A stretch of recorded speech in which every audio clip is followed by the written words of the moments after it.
देखिए, नौजवान तो विरोध कर ही रहे थे, पहले दिन से कर रहे थे। ये योजना किसी को पच नहीं रही, किसी को समझ नहीं आ रही कि इस योजना की आवश्यकता क्यों आई।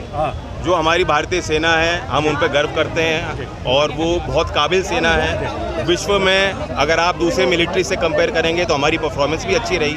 कई युद्ध लड़ने वाली सेना है, उनका लंबा अनुभव रहा है, तो उसके साथ खिलवाड़ नहीं होना चाहिए। और जो भी कोई पॉलिसी आती है, नीति आती है, वो पहले उसका प्रयोग होता है, फिर उसको लागू किया जाता है। पहले चर्चा होनी चाहिए थी, संसद में चर्चा होती, पार्लियामेंट्री कमेटी डिफेंस की है, वहाँ चर्चा होती।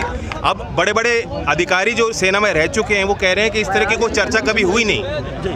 मतलब सेना में अंदरूनी तौर पे भी इसकी कोई रिपोर्ट, कोई तैयारी नहीं थी, कोई नीति नहीं है, ये सिर्फ घोषणा है। जैन जी, पंचायतों के बाद क्या रणनीति तैयार कर रहे हैं, कैसे? 16 तारीख तक पंचायत होंगी, उसके बाद हाउस चलेगा, हाउस में भी मुद्दा गूंजेगा, उठेगा, और आखिरी पंचायत बागपत में है, तो वहीं आगे की रणनीति हम बनाएंगे। उदयपुर कांड हुआ है तो क्या कहना चाहते हैं? कौन सा? उदयपुर कांड। नहीं, बहुत दुखद है। इस तरह के जो हेट क्राइम हो रहा है, ये आतंकवाद से कम नहीं है। उसके बाद अमरावती में भी यही कांड है। हाँ जी, गलत। महाराष्ट्र में बीजेपी ने एकनाथ शिंदे को आगे करके फेल कर दिया, क्या कहेंगे?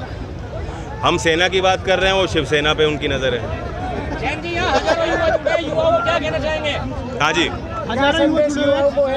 नौजवान हिम्मत से काम लें, धैर्य से काम लें, और पहले जो विस्फोट हुए थे अब हो भी नहीं रहे हैं। नौजवान समझ भी गए हैं और इनका राजनीतिक विरोध हम लोग कर रहे हैं। और अगर ये जो योजना लाए हैं सरकार नहीं हटाएंगे तो सरकार हटाने का विकल्प हमेशा जनता के आगे रहता है। सर, दो तो कैसे आप चाबी छीन लेंगे बुलडोजर की? देखिए, बुलडोज़र अनैतिक है, असंवैधानिक है, जिस तरह से प्रयोग हो रहा है। कोर्ट में भी इसका कोई सरोकार नहीं है। सुप्रीम कोर्ट ने भी प्रदेश की सरकार को लताड़ा और उनको ये नोटिस दिया, कहा कि आप कानून के दायरे में ही काम कर सकते हैं। जैन जी, अगर ये योजना नहीं बदली गई तो क्या स्टेप रहेगा?